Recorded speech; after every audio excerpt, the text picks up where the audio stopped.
Acorda, meu irmão. Começou. Pois bora, mulher. Vamos começar mais um Papo Feminino.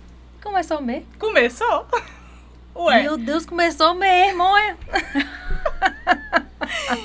Bora, mulher. Eita, que aqui nos Piauiês aqui, nossa, é bom.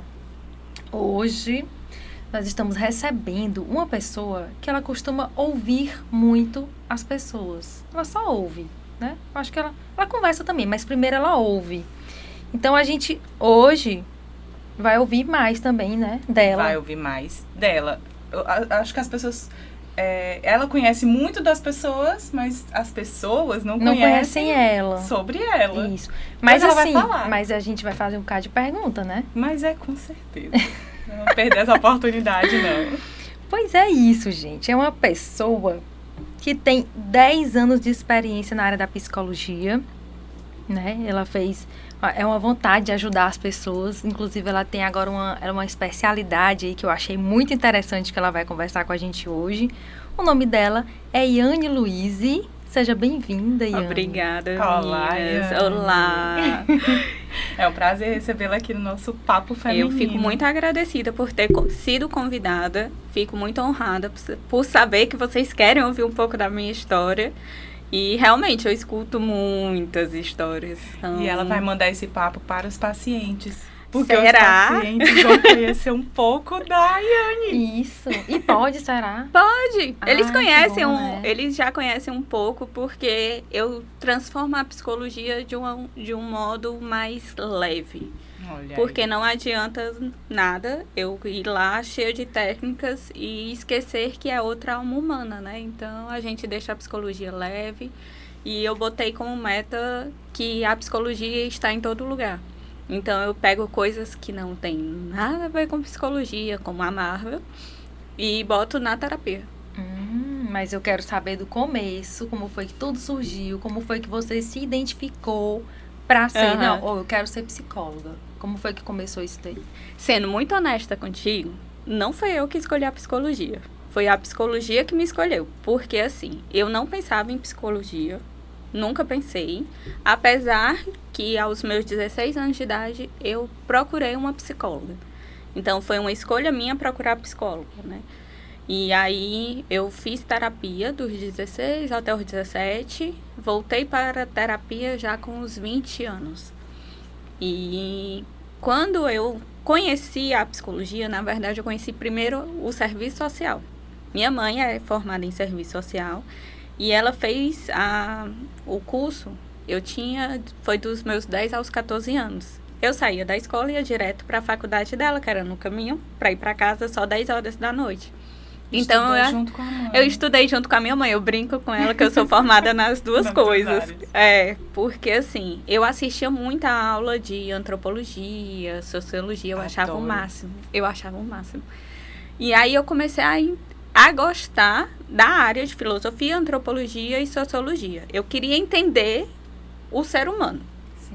Como eu ia entender o ser humano, eu não sei. Mas eu queria entender. Isso eu com dos 10 aos 14 anos eu queria entender o ser humano. E é engraçado que nessa época a gente não via a psicologia como a gente vê hoje. Em épocas, até pouco tempo atrás, até hoje a gente vê que as pessoas têm um certo receio da psicologia. Exatamente. Então, área que... assim, eu tinha a minha mãe fazendo serviço social, que também não era uma área vista, né? E eu assistia a aula junto com ela e eu comecei a me interessar. Eu sabia que eu queria ajudar pessoas. Mas eu tinha certeza que não era como um assistente social. Isso era uma certeza que eu tinha, porque eu não me identificava com as áreas da assistência social. E é engraçado que hoje em dia eu trabalho juntamente com a assistência social, né? Mas, enfim.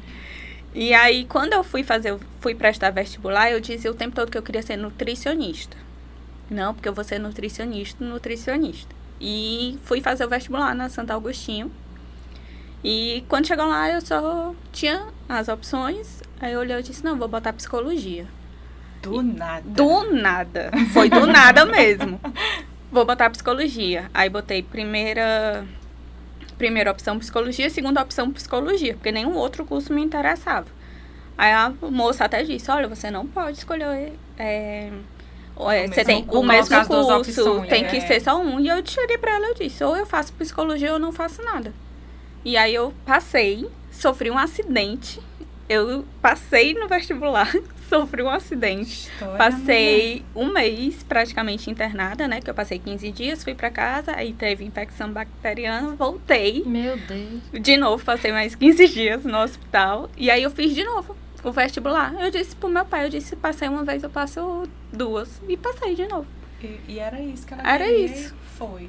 É aquela história, tem o passo da escolha e tem a da decisão, né? Ela decidiu, então, enquanto houvesse momentos para ela fazer a psicologia, ela ia fazer. Não, e eu tinha muita certeza que aquilo era para mim. Porque, assim, eu não pensava na possibilidade de eu não passar. Não vinha na minha cabeça a possibilidade de eu não passar. Isso é que é importante, né? Muito bom. Muito bom. Esse negócio só te cortando aqui, Raquel, rapidão. Essa questão que você falou agora da escolha, muitas vezes a gente já conversou com outras mulheres aqui que falaram a mesma coisa. Que geralmente é a profissão que escolhe a pessoa. Comigo mesmo aconteceu isso. Porque eu nunca, fazendo jornalismo, eu não imaginava que ia ser do rádio. Eu não queria ser nem da TV e nem do rádio, porque eu não queria aparecer. Eu sempre quis ser dos bastidores. E aí as coisas vão acontecendo de uma forma que você vai vendo os seus dons, você vai vendo, né, o que é que realmente você quer trabalhar. Sim. E é interessante também falar esse ponto do autoconhecimento, porque só quem tem um autoconhecimento entende o que é que quer seguir.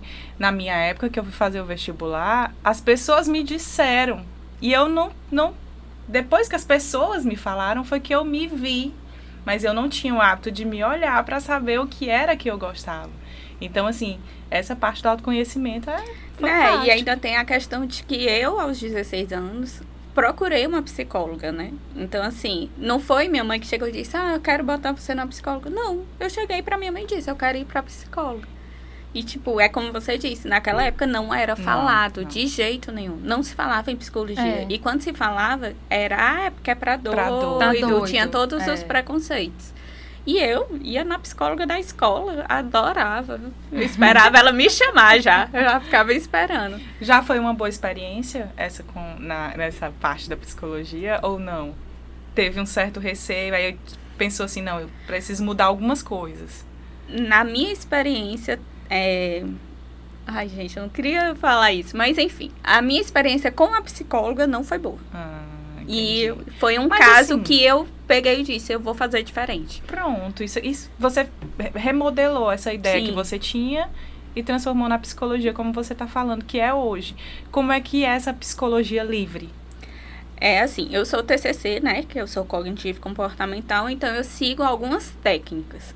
Porém, eu entendi que cada cliente é um cliente. E eu tive um professor, muito bom por sinal, que ele, uma vez a gente perguntou pra ele, porque tem um negócio na psicologia que é, qual é a tua abordagem e tal. E uma vez a gente perguntou pra ele qual era a abordagem dele. E ele respondeu que ele era psicólogo. Eu sou psicólogo. Aí eu fiquei assim, e ele disse, não, eu vou conforme o paciente. E eu peguei isso pra mim, porque tem paciente que eu chego com todas as técnicas e eles não se adequam às técnicas. Então, eu vou indo conforme o que ele vai me apresentando. Isso, eu chego, eu digo que vai ter tarefa de casa, eu digo tudo isso, mas tem paciente que chega, eu não quero fazer tarefa de casa. Então, o que é que eu vou fazer? Eu vou querer moldar aquele paciente. Às vezes não consegue, às vezes tem resistência a fazer. E aí, eu não posso moldar o paciente ao que eu quero. Eu que tenho que me moldar ao que aquele paciente me traz. E aí é que eu fui mostrando e fui entendendo que eu posso fazer a psicologia de um modo leve, que ela não precisa ser a ferro e fogo. Que às vezes, e eu sempre digo isso para todos os pacientes, nem sempre a terapia é para você sair feliz, às vezes você vai sair triste, e nem sempre é para buscar coisas profundas. Às vezes o paciente nem está no ponto para coisas profundas. Então, muitas vezes, acontece que eles chegam lá, parece que é um diário. Essa semana eu fiz isso. E aí, a partir daquilo é que eu vou tendo uma noção de para onde eu vou. Mas, normalmente, eu tenho já os meus caminhos, né? Então, normalmente, eu já tenho o plano A, o B e o C, mas tem vezes que o paciente chega com outra demanda que aconteceu há minutos antes dele entrar. Deixa eu entender, esse processo é para começar uma aproximação com o paciente, para que ele possa se abrir, ou assim, na maioria das vezes o paciente já chega aberto? Não, para os pacientes... É meio a meio. Uhum. Então, tipo, tem paciente que já chega porque ele quer muito tá ali. E ele chega aberto e já vai me contando tudo. E tem paciente que ele chega bem travado. E aí, eu peno. Eu falei porque eu lembrei da minha primeira sessão do psicólogo. Da minha psicóloga. E aí? Eu cheguei, eu abri a porta, chorei, comecei a chorar. A psicóloga já tentou manter ali a postura, né? Eu não ia prestar pra ser psicóloga, não. Mulher. A pessoa chegar chorando, eu vou chorar junto com ela. Vamos, minha filha, eu chorava, que soluçava. E às vezes nem ela conseguia tá falar. Olha, chega lá, lacrimejei. E nem conseguia falar as coisas na primeira sessão. Aí, no final da sessão, ela sentou comigo e disse, olha, você percebeu que você não... Hoje você realmente não conseguiu falar muita coisa. Mas isso não importa. As sessões são... a gente vai fazer com calma. Então, assim, daqui pra frente você vai ver e eu vou lhe mostrar depois o seu progresso, né? Como você Sim, a gente faz o feedback. Cara, eu achei fantástico. No outro dia eu já cheguei, mulher, preciso te contar um negócio. E é muito bom quando o paciente chega desse jeito. Que ele vê na gente um papel de amigo. Porque ele vai se soltar mais. Com certeza. Sabe? Então, quando ele já chega, eu tenho um babado pra te contar. Assim, é muito bom, porque vai fluir muito. E chorando, que nem eu cheguei. Mulher, acontece muito. Tu tava traumatizada. Acontece muito. E acontece também de não chorar no primeiro e no decorrer vai chorando. E aí vai se abrindo e vai chorando. Aquelas feridas. E aí é o que eu digo para todos. Aqui é o momento onde você vai acolher sua dor, onde você pode chorar. Porque as pessoas, não, como ela disse, as pessoas não são acostumadas com choro. Na verdade, quando alguém chora, qual é a tendência da gente? Ou não chora, não. Ou não, de não dizer precisa. Pra não fazer, pra não chorar. E eu já deixo livre, pode chorar. Tem um lenço do seu lado, sinta-se à vontade quando você estiver pronta. Você fala. Mas eu não ia conseguir fazer isso, não é porque nem ia pedir pra parar, não. Tu ia chorar junto. Ela chora junto. Espera. Mas aí vem a pergunta, como é que tu faz quando tu tem uma entrevista muito difícil que o entrevistado tá chorando? Ela chora também. Eu choro, amor. Muito. É sério? Ela chora. Inclusive, ela mesma faz a pergunta difícil e ela mesma chora com a resposta. Eu fico tentando, entendeu? Ela vai mantendo. Eu olho pra ela tá com a lágrima escorrendo. Assim, já aconteceu, né? Na época que eu tava fazendo o Papo Feminino, que era no rádio, e já aconteceu de ficar eu e a outra apresentadora chorando. A gente botou música. E a entrevistada consolando vocês. Não, a entrevistada, na verdade, não era entrevistada porque ela mandava áudio. Então, a gente colocava no programa um áudio, porque na época não tinha entrevista. Foi logo depois da pandemia, ainda estava tendo pandemia, então a gente não estava tendo muito contato. E aí, mandava áudio e tudo. E a gente olhava pra cara da outra, chorando. Chorando pra se acabar. Então, a gente botou música nesse dia. E aí eu disse assim, mulher, a gente tem que se policiar. Tem condição um negócio desse. Tá lá no aí e o que é que acontecia? Não era a gente que editava os áudios, né? Então a gente passou a pedir antes. Pra não ter aquele primeiro contato no ar, né? Que era pra não ficar com aquele negócio, entendeu? Mas às vezes não era, mesmo assim, às vezes era bem emocionante. Imagina. Tem umas coisas que são bem emocionantes. É um ponto na psicologia que as pessoas não falam, né? Que quando a gente está no curso, os professores dizem o quê? Olha, você não pode expressar nada. Você tem que ter cara de alface, você não pode expressar e tal. É impossível. Como? Impossível. É muito... Imagina, você chega, você vai contar uma piada no meio da sessão para deixar divertido. Aí o seu psicólogo tá com a cara de alface. Não vai funcionar. Então, a minha terapia, se for uma coisa engraçada, eu vou sorrir. Se for uma coisa triste, eu vou acolher, vou consolar. Mas eu não fico com cara de alface, não. Olha aí, Eu ela só fui mudando. pro psicólogo uma vez e não foi bom. Mulher, dá outra chance pra gente. Não, assim, mas te é porque... aceito, não, eu te aceito. Mas eu vou te explicar o motivo. Eu já falei disso aqui uma vez. Primeiro que ele era conhecido da minha mãe. Já não pode. Não pode. Não pode. Aham. Então, assim, se eu tenho alguma coisa pra contar, a pessoa fica até com receio de falar tudo, né? Se ele vai contar pra sua Eu mãe. tô contando minha vida pra uma pessoa. Tem um sigilo profissional, ele não poderia contar para sua a mãe. ética, né? Mas assim, na verdade, eu nunca nem escondi nada da minha mãe. Mas só pelo fato de você estar no psicólogo. Não, ele Mas conhece tem a uma mãe, coisinha dá uma acolá. travazinha. Tem uma coisinha aqui e acolá que a gente não conta. Pois é. E aí, por que ainda que eu disse não quero mais? Eu fui, eu acho que 3 sessões. E nessa terceira eu disse, não vou mais, não vou. Bati o pé e disse que não ia mais. E não fui. E hoje, eu acho que ele estava certo. Mas por quê? Porque eu amadureci muito. Vou explicar o quê. Eu ainda hoje, quando eu acordo, eu não fico dando bom dia pros passarinhos, não, sabe? Assim, eu sou uma pessoa que eu acordei... Se você falar comigo, eu vou lhe responder e tá ok. Eu não dou nem bom dia. Mulher, eu era Querido, assim. desculpa, mas eu não dou nem bom dia. Eu era demoro assim, um pouco. Eu era assim, essa questão de não também. querer dar bom dia. Eu não dava bom dia pra ninguém, nem na escola. Ou seja, os meus colegas de sala, eles já sabiam que eu só ia acordar às 9 horas da manhã. Acho por isso minha mãe me botou sempre a estudar à tarde. Então, até 9 horas, eu era um porre. Uma pessoa insuportável de verdade. E aí, tanto que tiravam até onda comigo. Minhas primas, uma vez a gente viajou e de manhã... E aí, Nathalie, já são 9 horas. Tu tá me vendo com o relógio? A resposta já era dada assim, porque eu sabia que alguém ia me perguntar se já chegou 9 horas. Mas, enfim, o psicólogo, ele disse que todos os meus problemas iriam se resolver quando eu acordasse de bem com a vida e desse bom dia para as pessoas. Tem até um vídeo. E eu disse, o que é que tem a ver eu acordando, dando bom dia para as pessoas, mulher? O que é que tem a ver?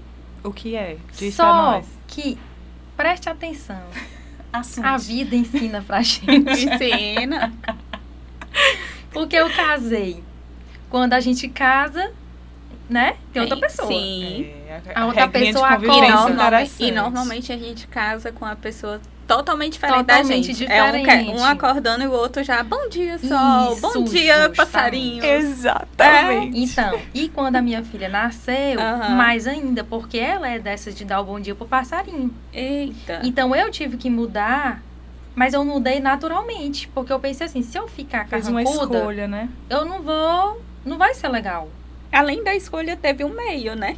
É. O meio interferiu total em você. Assim, não vou ficar carrancuda, pra quê, né? E aí, assim, não que eu acorde dando bom dia e seja feliz com isso e tudo e tal naquele momento. Mas se a pessoa falar comigo, eu já respondo, sabe? Já é melhor. Que antes eu não falava. Não espera 9 horas da manhã. O modo avião. Quem, gente? Foi o meu? Foi a louca que falou aqui. Foi a Siri, eu não tenho Siri, então... Foi, gente? Pra que ela tá falando isso comigo? Eu não tá perguntei falando... nada pra ela. Às vezes ela fica nessa vibe. Eu lembrei do vídeo, tem um vídeo, acho que é da Márcia Sensitiva. Márcia Sensitiva? Que ela fala que você deve acordar. Por que você não acorda feliz? Que ela fala assim, né? É bem delicada a Márcia Sensitiva. Você queria receber 10 mil pra acordar feliz? 20 mil? Como é pra... Enfim, eu sei qual é o vídeo. Eu sei qual é o vídeo. Ela falando no final das da contas, quantidade de horas de segundos que você tem no dia e que é um presente. Exato. Que você tem que ir gastando durante o dia. Que você tem 10 mil, 10 milhões, uma coisa assim. Que você tem que, tipo, você acordou com isso. E aí? Você tem que gastar até o final do dia. Você recebe esse presente todos os dias. Por que você não acorda feliz? É tipo isso. O meu caso também, mas eu tive que melhorar um pouquinho. Eu mudei o meu horário de acordar. Eu acordo primeiro de todo mundo. Então, como eu acordo primeiro, eu tenho o meu momento de não dar bom dia, de não falar com ninguém. E é isso.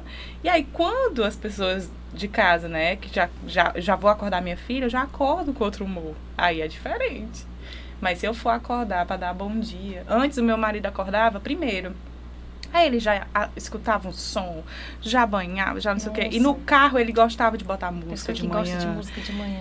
E eu sou a pessoa da música de tava manhã. em outro Poxa, que legal. clima, outra situação. E aí não dava. Aí foi um acordo que a gente fez. Querido, se quiser escutar uma musiquinha, deixa pra escutar quando eu sair do carro. Porque agora não tô conseguindo. Eu sei que você quer, né? Eu sou da música de manhã, mas não sou da conversa. Não, mas olha Porque, isso, tipo que assim, vocês, é muito vocês falaram, eu me diferente. lembrei agora que quando eu era criança, a minha mãe botava Música. Michael Jackson, botava as músicas dos anos 80, que era do meu tempo, né? Então, só música boa de manhã, né? Era Mas eu isso. não falava. Mas deixa eu te dizer, é esse o ponto. Porque assim, perceba que tem uma memória afetiva a música de manhã pra Sim, você. tem. Assim como tem pra mim. Então, pra mim, botar música é ótimo. Só não me peça pra falar. Não me peça uma conversa muito grande, não. Profunda. Profunda de manhã não vai funcionar. Respostas curtas e Mas a rápidas. música, pra mim, vai nesse local da questão afetiva. Sim. Porque minha avó acordava a gente... Minha avó, ela é temática, tá? Ela acordava a gente como? Nas férias.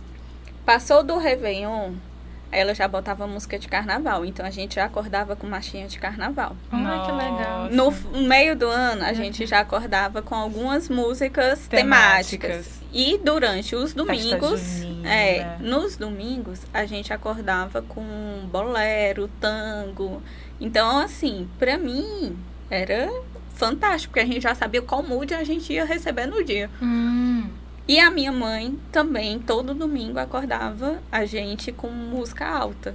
E aí era Roberta Miranda, Roberto Carlos. Então, a música tem esse lado afetivo. Mas falar de manhã já não é comigo. Eu converso, assim, depois que eu tomei um café, depois que eu já fiz alguma outra coisa. Mas pra eu falar demora um tempinho. É complexo. É muito complicado. Agora, Iane, falando sobre isso, voltando para aquela questão do pessoal, né? Que você falou que o psicólogo tem manter a cara de alface, nananã. Para você falou que realmente não mantém essa regra de cara de alface, quer ter aproximação com o seu paciente. Sim. Que métodos você usa para não se tornar tão emotiva, como a Nathalie revelou, que é um pouco emotiva, eu também sou, se eu ver uma pessoa chorando, eu choro também. E aí você tá ali escutando aquela... eu chamo de carga, porque as pessoas vão chegar sempre com um problema. Sim. Como é que você consegue administrar Como tudo é que eu me isso? blindo? Porque é ser humano. E aí? Eu me blindo quando eu entendo que o problema do outro não é meu problema. Então, assim, eu sempre, toda vez que algo tá muito pesado, eu já começo. É o processo evolutivo dele, não é o meu processo evolutivo. Então, e eu digo isso até para meus pacientes, quando eles vão chorar com outra coisa, eu digo, mas é o processo evolutivo da pessoa. Por quê? Eu tenho que entender que aquele paciente tem de mim 50 minutos a 1 hora. E aí é que tá. Depois que ele sair, eu digo para todo mundo, eu preciso de 10 minutos para fechar a caixinha daquele paciente na minha cabeça para abrir para o outro paciente. Então, eu não fico pensando no paciente durante a semana. Eu penso no dia. Naquele momento. Naquele ali. momento. E, ou quando eu penso, é tipo assim, tô assistindo alguma coisa que me dá o estalo de, vou usar com aquele paciente. Ou escuto uma música que eu acho que eu vou usar com ele. Mas eu entendo que é o processo evolutivo dele. E que cada pessoa tem o seu tempo. E que eu não posso querer que o outro se resolva no meu tempo. Aí entra a questão da ansiedade, né? Por quê? Porque você quer ajudar. Tem pessoas que querem a todo custo ajudar. E aí você falou que entrou na profissão para ajudar pessoas. Sendo que eu tenho ansiedade generalizada. Olha aí. Como que... A cara dela é ótima. Sempre. Minha cara, ela chega Antes da minha voz, entendeu? E aí, como administrar essa ideia de que, eu preciso ajudar aquela pessoa? E essa questão da ansiedade. Porque nós, que não temos essa... o estudo da psicologia, por exemplo, a gente fica preso quando é um assunto muito importante, quando é muito sério. Você fica preso naquela situação. Você se coloca no lugar do outro. Sim. E você quer resolver a todo custo. Pois é, só que aí eu entendo que não sou eu que tenho que resolver. É a pessoa? É a pessoa. Pois tome. Então, assim, eu entendo, eu acolho a dor da pessoa, mas eu não me proponho a resolver. Eu dou meios para a pessoa resolver. E ainda digo para elas, ó, eu só posso lhe ajudar se você disser que quer ajuda. Sem você pedir ajuda, eu não consigo lhe ajudar. Então, muitas vezes, quando chega nas primeiras sessões e tal, que a pessoa tá ali, ou tá me enrolando há muito tempo para se abrir, eu digo, enquanto você não me pedir para lhe ajudar, eu não vou entrar. Porque eu não tenho como pegar você pela sua mão e ir lá e resolver o seu problema. Isso é uma coisa sua, porque muitas vezes, a maioria das vezes, o papel de vítima é muito bom. Então, as pessoas preferem ficar com o problema e ficar se vitimizando por muito tempo, porque tem ganhos secundários. E aí, quando chega na terapia, não tem ganhos secundários comigo. E aí é que tá, sabe? Eu não pego o problema do outro. Eu não pego na mãozinha, eu digo, se você quiser minha mão para lhe ajudar, eu vou lhe ajudar, lhe mostrando que existem as possibilidades, né? Então, tem o plano A, o plano B, o plano C. Isso acontece se você fizer isso, e isso pode não acontecer, mas eu ainda deixo claro. É você que decide, eu não vou decidir, porque não sou eu que vou ficar nem com bônus, nem com ônus da decisão. Então, é você que vai ter as consequências, tanto boas quanto ruins. Então, é você que tem que decidir. Eu tô aqui para acolher. Se der certo, tô aqui. Se der errado, eu tô aqui também. Mas, eu não posso resolver por você. E casos que você sente que tem uma ligação com a história do paciente, por exemplo? Algo que o paciente passou e Acontece muito. Olha. Muito. Eu achava que era falácia dos professores quando eles diziam isso, gente. Eu achava demais. E acontece muito. Minha primeira paciente, nunca vou esquecer. Ela contava a história dela e na minha cabeça tava, será que ela tá pegando o meu script? De mim. Aí esse script é meu, gata. Sabe? Na minha cabeça ficava, ela tá contando a minha história. Minha vida.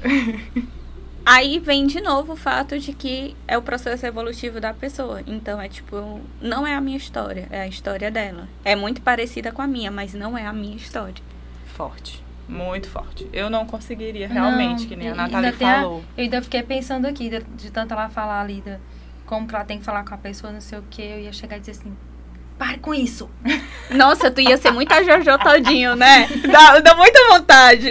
Para agora! Deixa de frescura! Vai malhar! A Jojo Todinho, quando ela...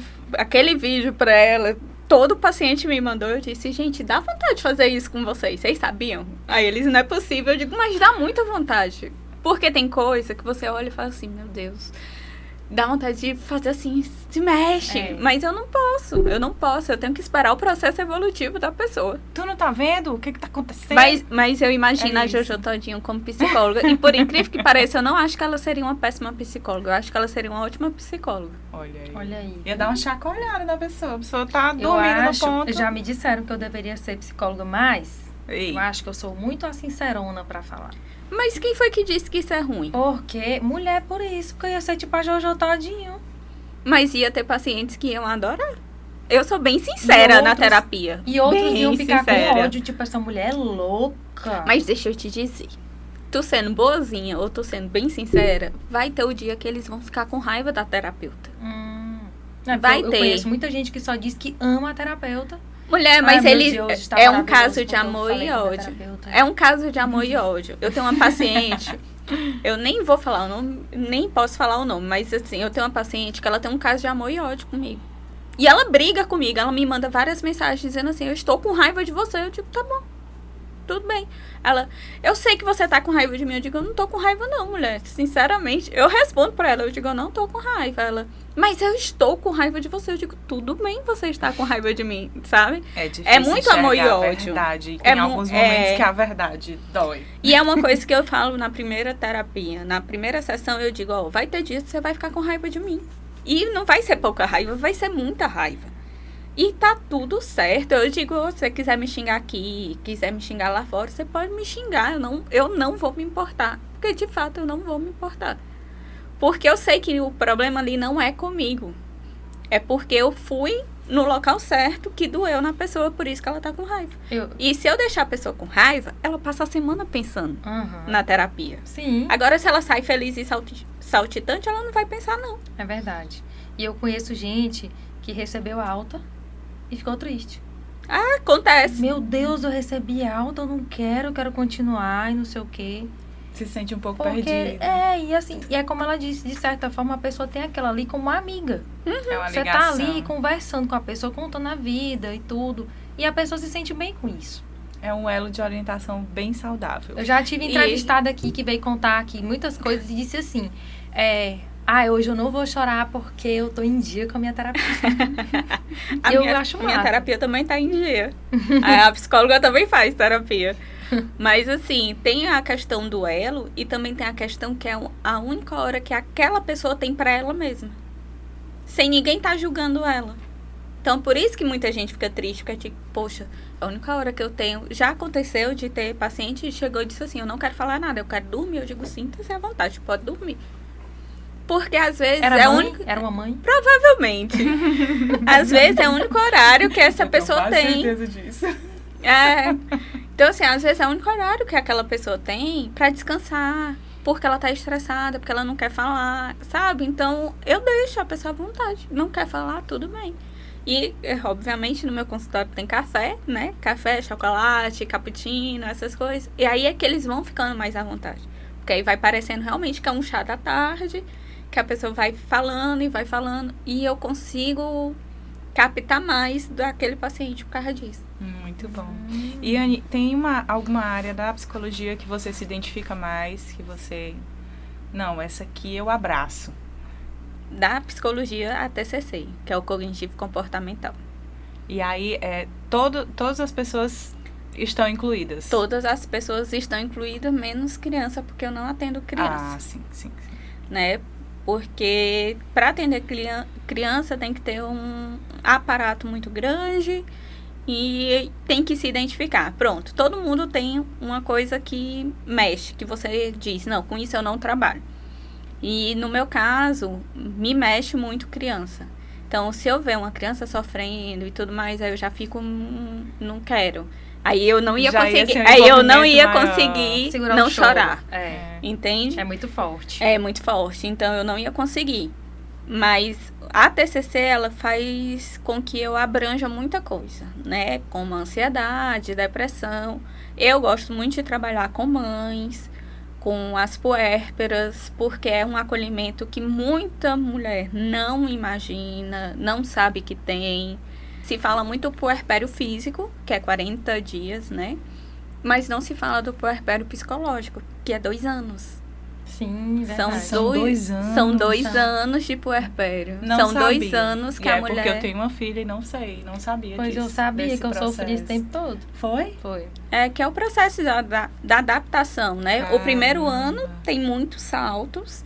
E aí, quando você pensa que tá conhecendo o bebê vai lá e muda. Aí você fica assim, e agora? Cadê aquele bebê que eu lutei um mês inteiro e ele mudou? E agora já...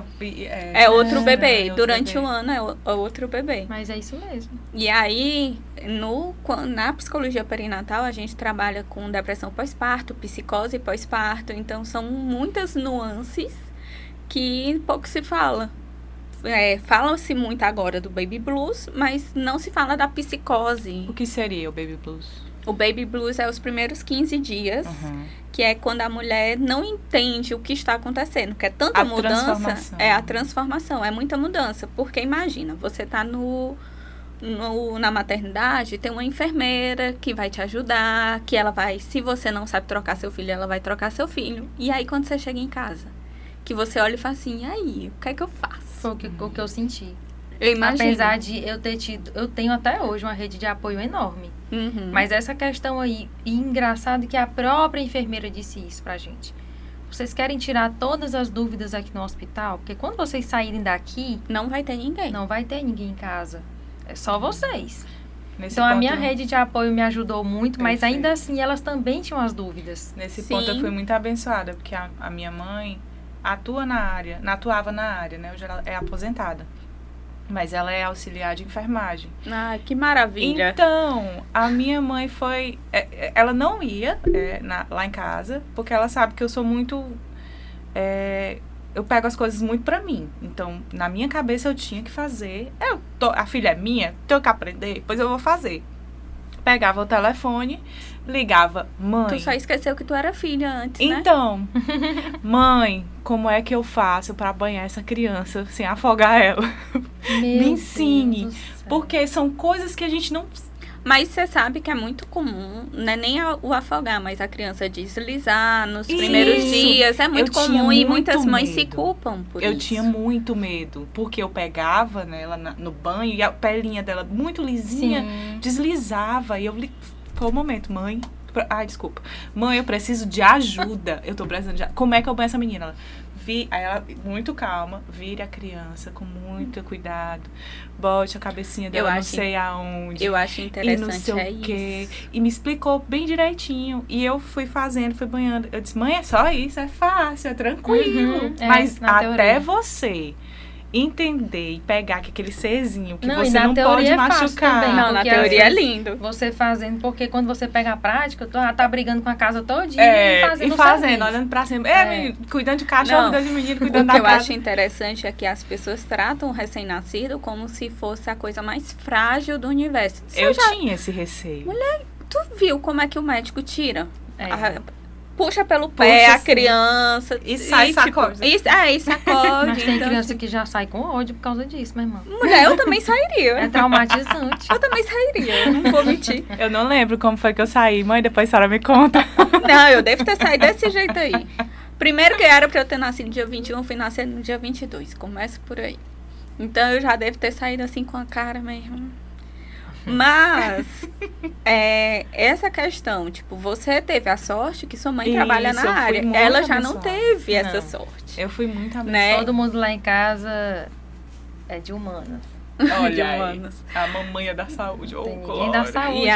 E aí imagina, nos primeiros 15 dias, aquela mulher tá tentando saber como é. Ela como mãe, como ela como mulher... Como ela, como filha. Entender e aí que você não tem tempo, que o tempo é do bebê, porque eu passei muito por isso. O meu tempo não era meu tempo.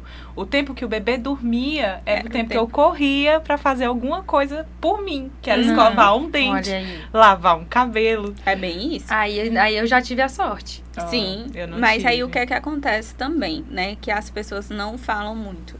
Normalmente, quando você vai principalmente hoje em dia que virou um comércio, quando você vai visitar um bebê recém-nascido, o que é que acontece? Tá todo mundo olhando pro bebê. Quem é que olha pra essa mãe? Ninguém olha pra essa mãe. A mãe tá lá esquecida, é como se ela não existisse mais. Só que aquela mulher tá precisando de cuidados. Aquela mulher está com o psicológico abaladíssimo.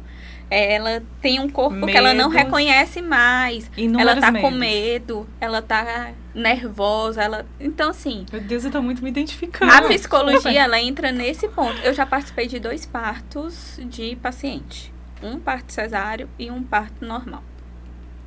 E é outra coisa que ninguém fala, que o psicólogo, ele pode estar dentro do centro cirúrgico na hora do parto, se a mulher quiser, porque tem um plano de parto. Então, ela pode dizer, eu quero a minha psicóloga no parto. Mas é além do acompanhante? É como funcionário do hospital. A gente não é nem além do acompanhante, porque acompanhante é obrigatório. A gente vai como a equipe médica. Muito então, bom. A gente precisa estar lá, isso quando o paciente pede, né, pela gente, e a gente não pode ser contada como acompanhante. No meu caso, que a paciente que eu fui pro centro cirúrgico, eu cheguei para visitá-la, que ela nem estava em trabalho de parto, eu cheguei para visitar, e aí ela teve uma intercorrência e teve que ser uma cesariana. Só tinha eu no hospital, a família dela nenhuma tava. Eita. Aí ela olhou para mim, eu olhei para ela, eu disse, não. Ela fez, Iane, você entra? Eu digo, entro. Não se preocupe, cancelei todos os outros pacientes para entrar com ela. E o outro foi no dia do meu aniversário, ela perguntou, você vai mesmo se for no dia do seu aniversário? Eu disse, vou, mesmo sendo no dia do meu aniversário. Porque essa mulher, ela tá muito fragilizada. Sim. E sem contar que tem violência obstétrica e tudo mais, né? Então, isso é uma coisa que pouco se fala. É verdade. Pouco se fala. A né? minha experiência no meu parto, por exemplo, entrou perguntaram, né, do acompanhante. Quem entrou foi meu esposo. Uhum. Só que o meu esposo não tem contato nenhum com aquilo. Então, assim, ele ficou no canto, um pouco afastado, e ele é enorme, tem 1,93. Ficou morrendo de medo de cair, desmaiar. Quem mulher, segura ia só atrapalhar. aquele rapaz? Ia tomar, né, o espaço. Mas ele ficou quietinho, no cantinho. Mas, assim, quando a gente faz, na minha experiência que foi cesárea, você fica com o braço aqui e você procura alguém. E tem um pano na sua frente. Isso, você procura o rosto de alguém. Você quer ver alguém que tá ali com você. É muito estranho. Ai, eu tive sorte. Tu foi normal? Não, foi também cesárea porque eu sou hipertensa. Mas eu tive a sorte de... O meu marido, não quero participar, não tenho medo. Aí eu tenho uma prima que é médica. Olha, é um suporte muito importante. Aí eu vou. Ela disse que todo mundo era de humanas. Não, mas assim... Olha aí, achou a... Ô, Cavocamos uma prima. Ô, minha irmã, Cavocamos a prima a dela. contradição, né? Não, mas eu tô falando lá de casa mesmo. É porque a minha mãe, que foi a quem mais me ajudou em tudo nessa vida, ela é de exatas. Então... Não. Mas ela é mãe. Mas ela é mãe. Sim, aí voltando, né? Então eu tive uma prima, a minha prima que é médica, não, eu vou com você. Uhum. Só que quando chegou na hora, cadê ela? Cadê? Quem entrou contigo, mulher? Aí quem entrou comigo? Minha tia, que é médica. Maravilha. Mas ela disse, não, eu já vi 17 dos meus sobrinhos. Eu já estou aposentada. Não, ela vai entrar comigo. Então ela entrou comigo. Uhum. Fui anestesiada e tudo. Ixi, o tempo tá correndo. E aí, ela entrou comigo, demorou um pouquinho, essa minha prima chegou. Uhum. Mas as duas são médicas. As duas ficaram comigo. Então, uma ficou Muito comigo bom aqui e falou no meu ouvidinho. Estou com você, não se preocupe. Ai, que fofo. Ótimo. Então, aqui acalento, bem aqui no meu ouvido. Que aí foi bom porque uma ficava com você e a outra com A outra com o bebê. vendo o parto Vendo tudo. e tirando as fotos e tudo mais. Então, Gente, a minha preocupação... Gente, isso pra mim foi assim, parecia que Ai, Deus que estava comigo maravilhoso. naquele momento com toda certeza. Com certeza. Foi Porque um eu tava ótimo tão acolhimento, tranquila. Não tenho o que dizer. Foi muito bom. Foi Meu muito medo bom. também, eu tinha muito medo. E a mamãe ficou lá fora. Porque o meu medo era, mãe, quando pegarem a minha filha, a senhora já tá lá fora, já pra saber se já banharam, se já cuidaram, se... Porque você não tá lá. Então, assim que minha filha nasceu, eu anestesiada, eu comecei a ficar grogue, né? Uhum. Já dormi, apaguei. Não vi pra onde minha filha foi, não vi mais nada. Quando eu acordei, cadê minha filha? Cadê minha filha? Já no quarto, já me levaram pro quarto e ela tava lá. Mas são vários medos. Mas normalmente sai Você a passa mãe por e o muita bebê coisa. junto. Ela saiu aqui, mas eu tava apagada. Eu dormi, né? Eu sei que ela saiu aqui porque me contaram. Sim, é porque tem que sair, não pode sair só Ela o bebê. saiu no meu colo, mas me contaram. Eu não vi, eu dormi. Eu vi tudo. Por conta da anestesia. E eu me lembro. Oh, mulher, que lindo. Parecia que a Luísa era uma celebridade na maternidade, estava lotado. E quando eu saí, fizeram aquele corredor, assim, pra eu passar. Eu digo, gente, que tanta gente é essa aqui?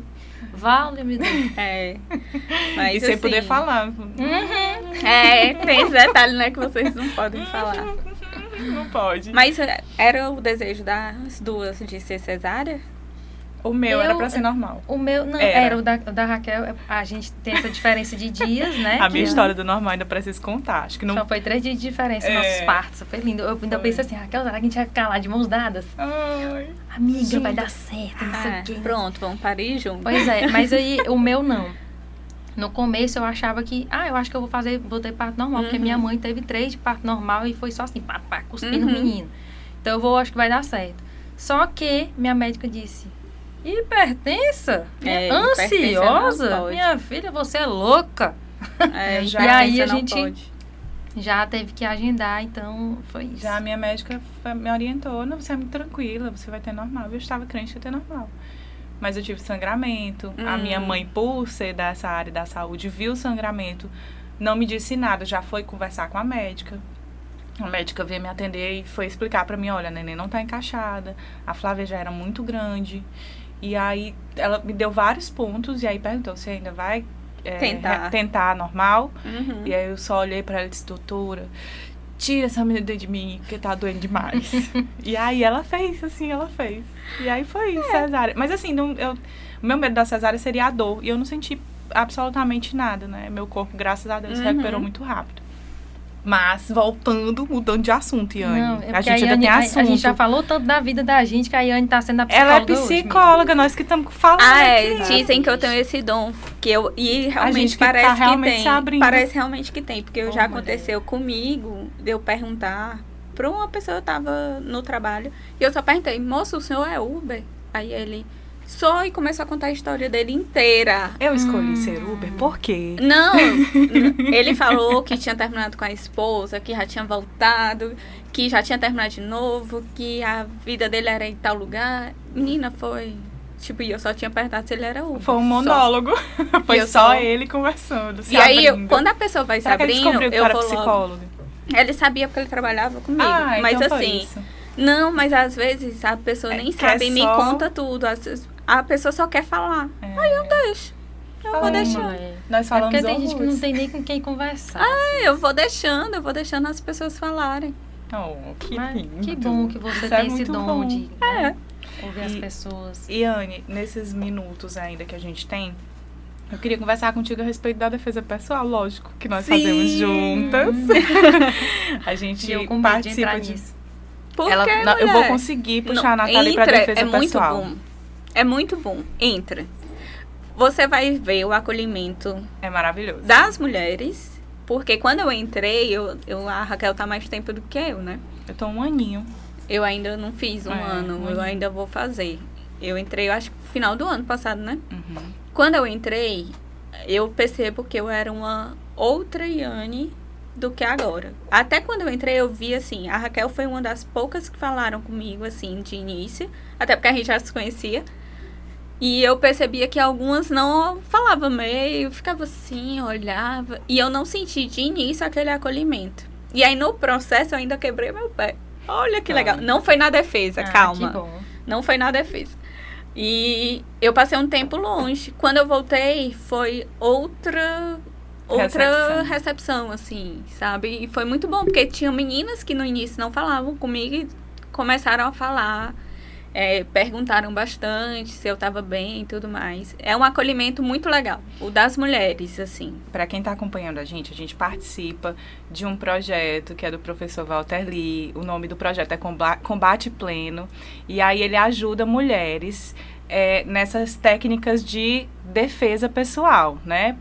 Para momentos de necessidade, de extrema necessidade. O momento que você precisa se defender a sua vida. Então ele ensina técnicas. A Yane veio do Muay Thai, não foi, Yane? Foi. Jiu-jitsu, Muay Thai. Pronto. Fazia muito tempo que eu tinha feito Muay Thai, e aí tinha deixado por conta, e fui convidada pela Laure, né?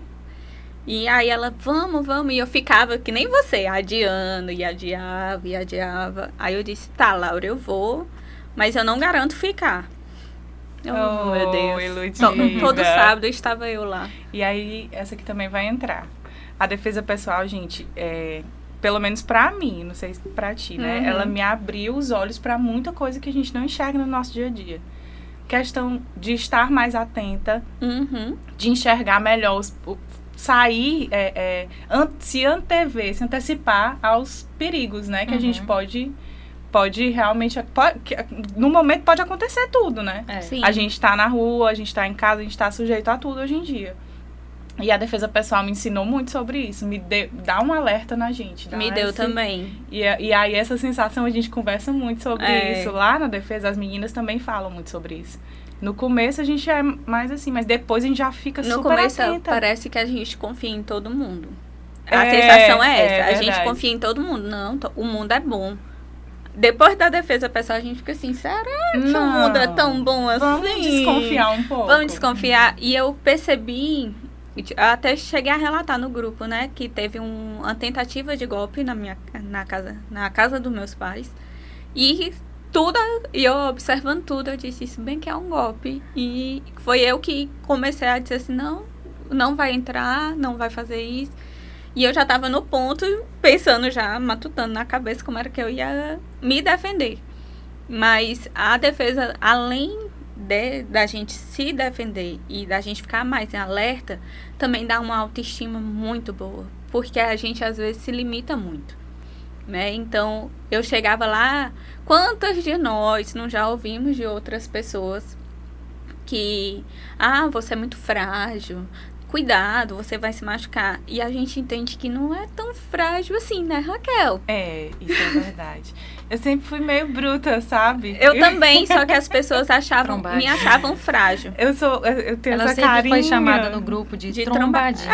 A cara dela não nega. Dessas pessoas que vai correr em cima do muro pra pegar a pipa, né? Eu tinha isso, só que assim, eu era tida como bruta, mas nas palavras. Quando ia pra questão física, as pessoas achavam que eu era muito frágil. Aí remete ao acidente. Pararam de achar que eu era frágil na época do acidente.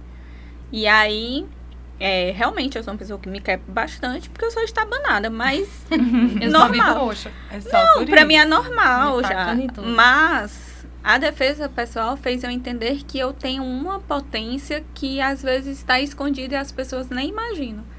Então, pra mim, teve esse lado, né, da defesa, do lado psicológico. Por que? É isso que eu ia te perguntar. Por que escolher a defesa pessoal? Eita, Raquel. Porque assim, né? Primeiro que as pessoas acham que o set terapêutico é um lugar muito calmo e não é tão calmo assim. Nossa. Né? A gente não sabe o que vai lidar no processo. Sim. Né? Eu não sei se o paciente vai ter um surto psicológico ou não. E também por questões internas. Então, assim, eu já tive alguns relacionamentos abusivos e também já fui assaltada, como todas nós. Praticamente. Como todo mundo, né? Então, assim, teve esses quesitos de... Pera, eu vou me defender aqui porque eu não sei o que está por vir. Porque muitas vezes a gente se relaciona com pessoas que a gente acha que é uma coisa e quando vai conviver, de fato, é outra. Né? E aí eu tive muitos quesitos de não vou baixar minha cabeça. Perfeito. E vou atrás de meios para me defender. Como o Melo diz, a gente não pode bater. A gente só se defende. Mas que dá uma vontade de vez em quando, dá. Mas, como a gente tem que se defender, esse fato, tipo, até em festa. Quantas de nós já não levou pro chão em festa ou coisas assim? Então, eu tava num ponto que eu já ia pra festa de cara fechada. Hoje em dia, não. Hoje em dia eu saio. Eu estou atenta, mas eu consigo ficar mais tranquila porque eu sei que eu vou saber como sair. Olha aí, viu? Apesar que meu golpe-chave é chamar a Raquel. Porque, gente, vocês não têm noção que é ela na defesa. Eu já sei como é, porque eu já vi. Eu já vi um treino da Raquel e eu fiquei surpresa. Mulher, tem a Raquel, tem a de Paula e tem a Conceição. Pronto. Eu já disse, quando acontecer qualquer coisa, eu dou um grito no grupo pra essas aí. Eu já disse pra de Paula, eu seguro e tu bate. Vale. A de Paula, você fica impressionado, porque você olha pra ela e diz assim... Potência. Ela é bem mionzinha, ela é bem pequena. E ela chega, tá na paz, tranquila. E quando ela vai lutar, é outra pessoa, se transforma. É engraçado que a gente aprende... Como as técnicas da defesa pessoal que são feitas pelo Melo são diferentes, no sentido de que ele faz com que a gente vivencie algo parecido com o que possa acontecer, né? Então, a gente fecha a cara, a gente tem as sensações de que algo está acontecendo.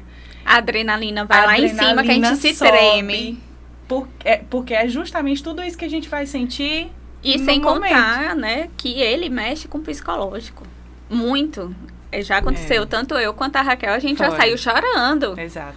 Porque ele simula tão bem que você volta para aquele gatilho e você olha para aquilo. Eu não sei você, mas eu tive vontade de parar na hora que aconteceu, que eu comecei a chorar. Eu olhava para ele, eu já não via mais o Melo. Ali eu já não estava mais vendo ele. E aí, eu chorando e eu pensando, meu Deus, eu vou parar bem aqui, porque eu acho que eu não aguento. E ele perguntou, você quer parar? Minha filha, quando ele perguntou, você quer parar? Eu disse, não vou parar não, eu vou enfrentar. Eu bati chorando, mas eu bati. No meu, quando eu vivenciei esse meu trauma, né, ele mandava, continua, não se rende. Porque o ato da gente se render faz com que o agressor entenda que a gente é que frágil. ele é superior e que a gente tá por baixo, que a gente é frágil. Sim. Então, resista, né, sempre, e continue ali, continue batendo. Mas mexe muito. A minha sorte, e eu disse pra ele, Mela, sorte é que eu tenho terapia depois daqui, que eu já vou resolver, porque é muito puxado. Muito. É muito puxado. Será que a gente já convenceu a Nathalie? Eu E acho aí, que vamos? já. Vamos sábado? Vamos. Vai dar Vamos! Enquanto houver sábado. Eu não botei muita fé no vamos da Nathalie. Eu também não. Vamos, vai dar certo demais. Eu sou uma Vou pessoa... levar ela. Adoro essas coisas. Olha, eu comecei, eu achava que eu não ia muito pra frente. E aí a Raquel já é faixa verde, eu já sou faixa cinza. E aí as faixas faz você ficar assim, eu quero ser faixa verde agora. Aí eu fico, não, agora eu só paro quando eu chegar na coral. Se vira, Melo, que tu vai ter que ensinar a gente a chegar na faixa coral. E é isso. Menina, e o tempo correndo. Meu Deus, últimos minutos. E, Anne, pra gente finalizar, né, deixa aí tua mensagem, deixa o que tu quer falar, abre teu coração agora nesse momento. Abre meu coração. E fala com o pessoal de casa, diz aí o que vier. O que você precisar falar nesse momento. Bom, eu gostaria de agradecer vocês, né, pelo convite e informar a todos que quem quiser pode tomar um café comigo com terapia, né, no meu consultório, e pode me encontrar pelas redes sociais, Psi e Anne Luize, que aí eu acho bom vocês colocarem, porque senão eu vou ter que soletrar o nome que minha mãe enfeitou demais. E que entendam que a terapia, ela não está aqui para fazer você ser o que você não é. Muito pelo contrário. A terapia, ela acontece para você se autoconhecer e para você entender a sua potência. Para você entender o quanto você é capaz e deixar seus medos e os seus limites e suas crenças limitantes no passado. A terapia, ela é para todos. Ela está em todos os lugares e as pessoas não precisam ter medo disso. Porque se autoconhecer é libertador demais. Nossa. Encerrou com chave de ouro. O que é que eu vou dizer agora? Arrasou, mulher. Muito bom. Muito obrigada pela participação. Foi ótimo. Hoje você realmente conseguiu tirar muito da gente. Não foi a gente que tirou de você, foi você que tirou da gente. A gente falou muito. Tu conseguiu fazer todas as perguntas que tu queria? Mais ou menos. Ficaram faltando, mais umas 10. Mas depois a gente pode fazer uma parte 2. A gente vai ter parte 2, com certeza. Eu estou à disposição, quando vocês aí, precisarem. Muito obrigada, Iane. A gente pode fazer até enquete, né? Uma pergunta, o que você quer perguntar Perfeito. pra psicóloga. É uma ótima opção, né? É, sim. Olha aí. Iane responde. Gente, é isso. O Papo Feminino tá finalizando. Lembrando aqui, vamos falar aqui de todas as pessoas que estão aqui nos rodeando e contribuindo para que o papo flua, né? A gente tem eu e Nathalie, a gente participa do roteiro, apresentação. E aí a gente também tem a Vitória que trabalha com a gente, auxiliando em praticamente tudo. É a produção. É a nossa produção. E nós temos o Majoli Moreira, que é o nosso técnico de áudio e edição. Mais uma vez, muito obrigada, Majoli. É o que ajeita a gente, no final das contas. Temos o designer de mídias, o Guto Abreu. E a gente quer muito que vocês participem das nossas redes sociais, quer que vocês escutem e assistam muito a gente no nosso YouTube, no Spotify. A gente está em todas as páginas para que você possa acompanhar um pouquinho da gente e conhecer histórias dessas mulheres e também entender muito sobre muitos assuntos. Eita, estão mandando a gente encerrar. E é isso, gente. É Papo Feminino THE. Papo Feminino THE. Pode colocar no Google que vai aparecer com certeza. E é isso. A gente finaliza aqui. Tchau, tchau. Tchau, gente. Até a próxima. Eu adorei. Tchau.